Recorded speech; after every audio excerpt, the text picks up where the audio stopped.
Hey guys, it's the Queen of Lions here, or my pretties as I call it. It's the Queen of Lions here. Now, today, welcome to episode 177 on Shadows and Pretties. So, today I am going to be reviewing the 2011 movie called Rio. Now, this movie came out about 11 years ago. So, I know there is a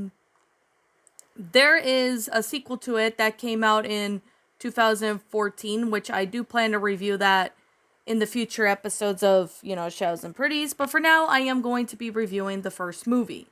Now, this movie stars, Jesse Eisenberg, the same actor who's Columbus in Zombieland, and halfway is Jewel, Will I Am, Jamie Foxx, and George Lopez, and many other actors.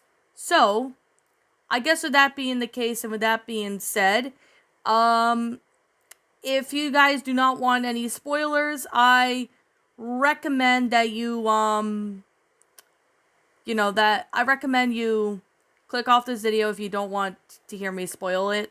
So, anyways, with that being said, let's get started. So, takes place in Brazil, where various exotic birds are smuggled out of their country in Moose Lake, Minnesota. Well, not there, but out of the country.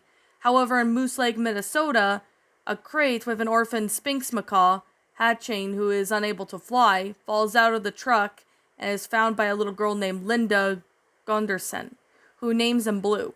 Over the next 15 years, Linda becomes to own her own bookstore. Highly tamed and unable to fly because he is scared to, Blue is ridiculed frequently by the Canadian geese that come outside of Linda's bookstore because of this. So one day in late winter, an amorphologist, Tulio, invites Blue and Linda to Rio de Janeiro because Blue, who is the last known male of his species, needs to mate with the last known female macaw. Linda refuses, but later accepts, and they fly to Rio. At Tulio's aviary, Blue meets Jewel, and fiercely independent Sphinx macaw female who longs to flee back to the wilderness. So the macaws are captured by Fernando, an orphaned boy who is basically a self-crested cockatoo named Nigel, whom he works for the group of smugglers led by Marcel, who wants to leave the country as soon as possible to secure the black market deal regarding Blue and Jewel.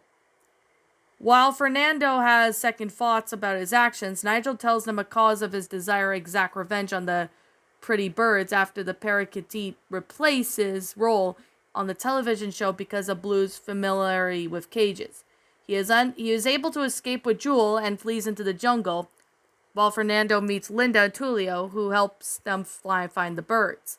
While Blue and Jewel then meets Raphael, a toucan, who offers to take him to his bulldog friend Louise to remove the leg cuffs holding them together. Raphael attempts to teach Blue how to fly before they meet up with the red-crested cardinal named Pedro and the yellow canary named Nico. So meanwhile, Nigel, Joel, and the horde of thieving Massachusetts monkeys capture Blue and Jewel, but however, though Pedro and Nico have often taken the macaws to a samba dance party where they dance together and begin to fall in love. Until the Marmosettes crash the party, the birds fight them off while the five escape on a tram. So Fernando takes Linda and Tulio to the smuggler's hideout, where they discover the birds have already been moved out. Though Marcel's henchmen, Armando and Tepa, arrive and tell Fernando that they've been planning to use the Rio Carnival parade to take the birds to the airport, as the other streets have been closed off for the festivals. Meanwhile, Blue and the others meet Luz, who is able to break the chains holding Blue and Jewel together. Once they're released, Jewel flies away happy into the sky with the other birds.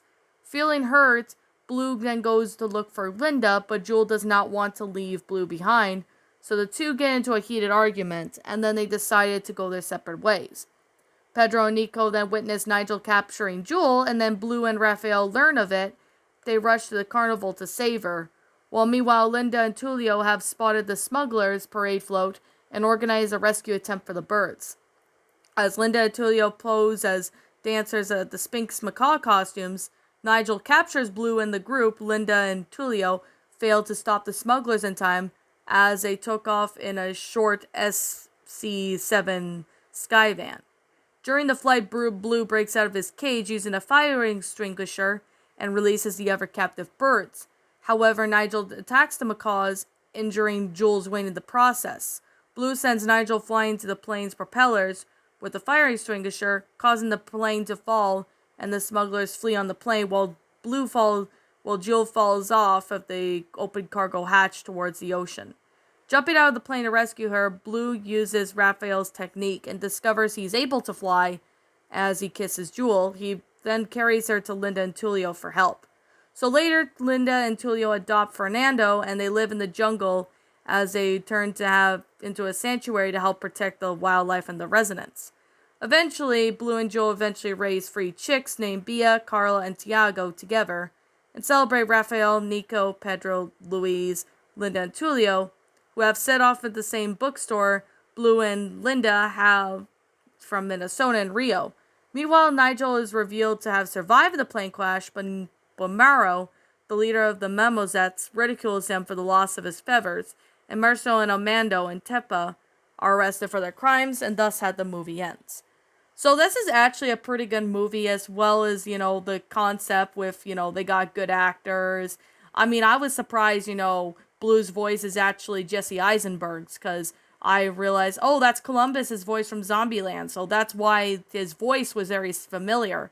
So that's kind of how I discovered that, because when I watched Zombieland after I watched this, I'm like, oh, that's the voice. Like, that's exactly what I said, because I then realized that they're both voiced by the same actor, and they're played by the same person, so that's how I know. So, I mean, we got good actors, like voice actors. I mean, the animation of it is just flat out amazing, especially with, 20th Century Fox. And since it's the creators of Ice Age, that's what makes this movie amazing, especially with Blue Skies before it shut down last year. So, of course, there was the original idea of the film sometime around 1995, involving a penguin being washed up at the beaches, and it was changed to the current story after he learned that Happy Feet and Surf Sub, involving films with penguins being produced. He pitched the idea to Chris Wedge about Blue Sky in 2006, and Salandana then showed the animators maps and books with geographic landmarks, which they built a digital version of Rio. Later, the group of artists from the company visit Rio to the various story locations. The animators also met with the experts on macaws at the Bronx Zoo, who in New York, and gained sight of their movement personalities. So, eventually, that's pretty interesting. The lead voice actors were then approached in 2009, which Jeremy Clement was approached to do the film scene after seeing the test shots of this character Nigel, doing his speech from Fight of the Cohorts or something, Concords or something. I can't really remember how you pronounce that. Now, which that prior was being finalized. Neil Patrick Harris was supposed to voice Blue, but had other commitments outside of the production. So that's why Blue's voice was replaced by Jesse Eisenberg, as he was asked during the film of The Social Network if he could do his voice recording on the weekends, and he agreed after reading the script, saying, "It was a perfect antidote to get out of the mindset of my character in Social Network, who is severe and has some ways of joyless." So for the music, they had brought aboard of Sergio Mendes as an act music guru in the online living library. Surprisingly, I mean, I didn't know that Neil Patrick Harris was originally going to voice Blue, but then was chased to Jesse Eisenberg later. So that's actually a neat format. So, anyways, so the soundtrack of it was somehow, being made around 2011. As well as they got, great songs and, backgrounds and all that. I mean, I really thought it was neat. So, yeah, it's a pretty good movie. I recommend you, take a look at it. It's pretty good. Eventually, in May of 2009, it had been scheduled to be released in the United States on April of 2011, but somehow in December of 2010, it was scheduled a week later to December 15th at 2011. Well, that made no sense. I do apologize for that. So, with that being said, I do like the story.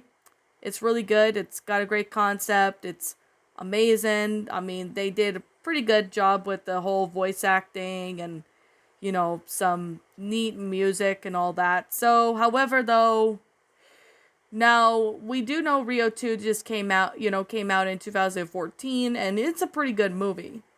However, though, there were been talks about the third film, but of course, with that being said, it was revealed during the promotion of The Adventures of Buck Wild that it was revealed that the third Rio movie was in development, but we just don't really have any notification of what's going on in the third movie. We don't really have like a concept of, what's going on in the third movie, what's going to happen in that. So we're basically just waiting on, to find out more about the plot of the third movie.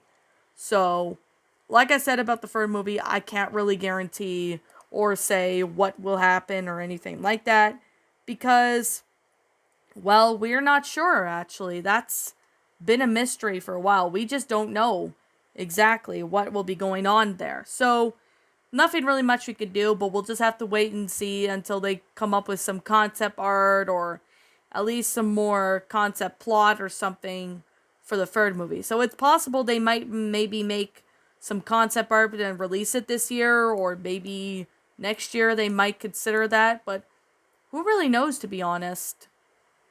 Because that is hard to say. We don't really know much about the third movie.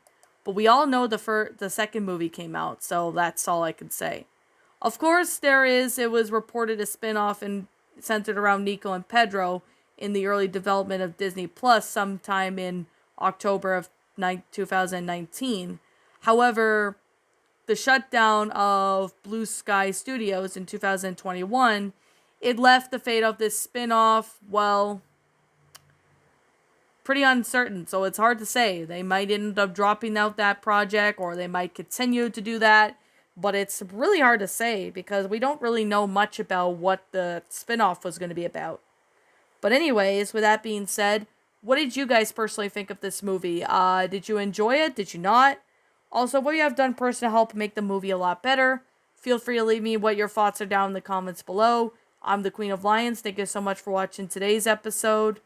If you're new to my channel, like, comment, subscribe, ring the bell for notification to when I upload, so that way you guys will not miss an upload.